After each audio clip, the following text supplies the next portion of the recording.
halkani waa godka ugu dheer ee gunta hoose ee badda. dhererkiisu wuxuu gaaraa ku dhowaad 11,000 oo mitir. waxa ku yaala gudihiisa buuro kala sareeya. waa mugdi ay adag tahay in wax laga dhex arko. waxa ku nool noolayaal naadir ah oo aan lagu arkin badda inteeda kale. salka ugu hooseeya ee godkan waxa gaaray 2 nin oo kaliya, kuwaasi oo joogay 20 daqiiqo ka hor inta aysan dib uga soo noqon. maalinba maalinta ka dambaysa waxa laga ogaadaa xogo iyo diraasado ama kaag iyo layaab ku rida dadka baaraya. waxaynu u jeednaa godka Mariana ee ku yaala gunta hoose ee badweynta Pacifiga oo aynu muuqaalkeenna maanta ku lafaguri doonno.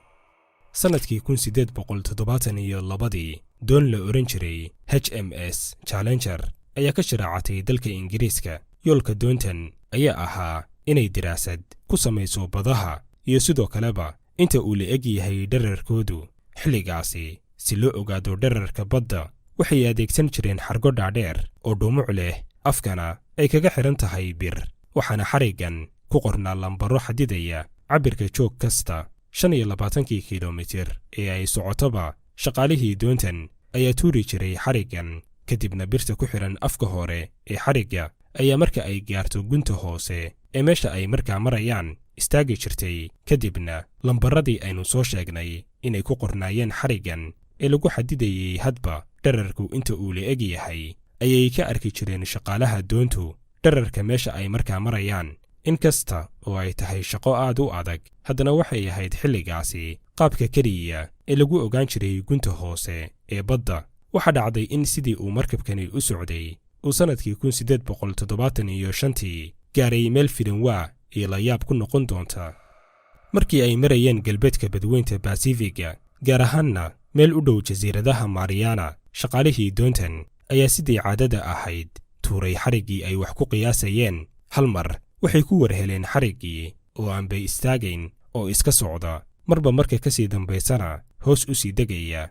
xarigga ayaa socday ilaa uu gaaray 8,000 oo mitir.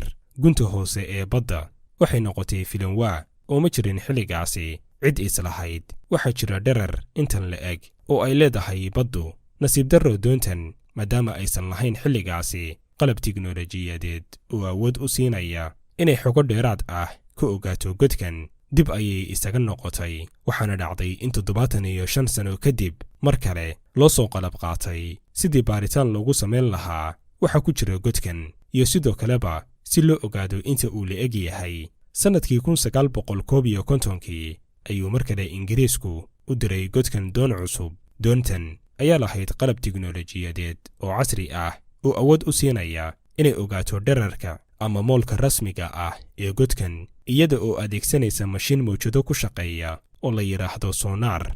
doontan ayaa ogaatay in godkan ama moolkan uusan ahayn god ballaciisu uu yar yahay, balse uu yahay god aad u ballac weyn. dhererkiisa ama moolkiisuna uusan ahayn 8,000 oo keliya, balse uu gaaro 11,000 oo mitir. godka Mariana waa god weyn oo ku yaala dhinaca galbeed ee badweynta Pacifiga, halka ugu dhowna waa xeebaha dalka Filibiin. godkan ayaa ah dilaac ka dhex samaysmay gudaha badweynta, kaas oo ballaciisu gaarayo 2,550 kiilomitir.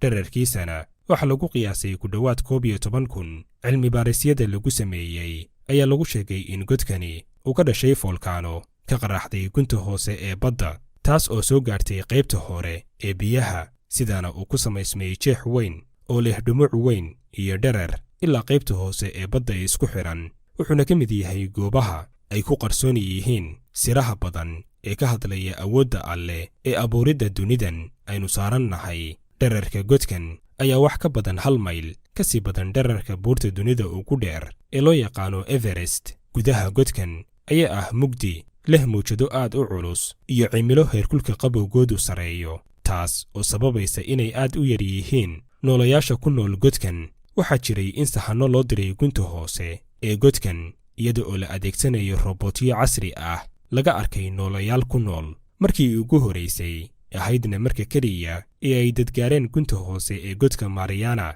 waxay ahayd sanadkii 1960 markii 2 quusayaal ay gaareen qaybta hoose ee godka, balse wax raad ah oo nololeed oo ay kala kulmeen kama soo warin. waxayna joogeen 20 daqiiqo oo keliya. xilligaasi kadibna ma dhicin qof kale ama koox kale oo ku dhiiratay inay gaarto gunta hoose ee godkan, waxayna adeegsadaan cilmi-baarayaasha wax ka baara godkan robotiyo loo diro gunta hoose ee godka. wuxuu 3 laab ka dheer yahay halka uu yaalo haraadiga markabka Titanic.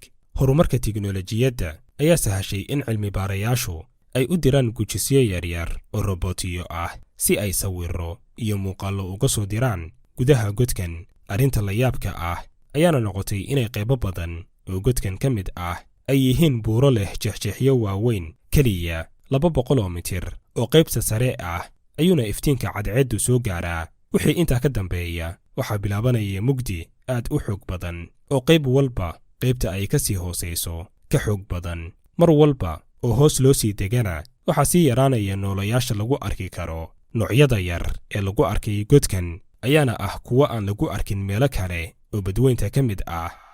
guuxa iyo awoodda mawjadaha ee ka jira godkan ayaa sameeya dhawaq aad u xoogan, kuwaasi oo la mida jabaqda ay samayn karaan 50 diyaaradood oo nooca waaweyn ah marka ay kacayaan ama degayaan, taasi oo muujinaysa sida xoogga badan ee mawjaduhu isku garaacayaan gudaha godkan. cuf isjidadka xoogan ayaa burburin kara wax kasta oo gudaha u gala godkan oo aan lahayn awood aad u saraysa oo iska difaaci karta cadaadiska mawjadaha aadka u awoodda badan.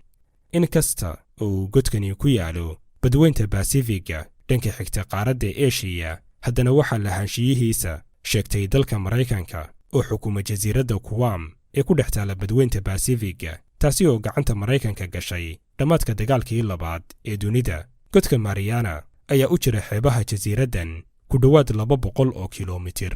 sharci la soo saaray 2009 ayaa lagu dhisay wakaalad Maraykanku leeyahay oo bixisa fasaaxyada la xiriira cilmi-baarisyada lagu samaynayo godkan oo markii hore ahaa qayb ka mid ah biyaha caalamiga ah. waxaa sidoo kale hay-addani ay mas'uul ka tahay maamulidda khayraadka iyo macdanaha ku jiri kara godkan iyo badda ku hareeraysan, taasi oo meesha ka saaraysa dalalkii kale ee cilmi-baarista ama sahanno khayraad raadin ah u imaan lahaa godkan Mariana.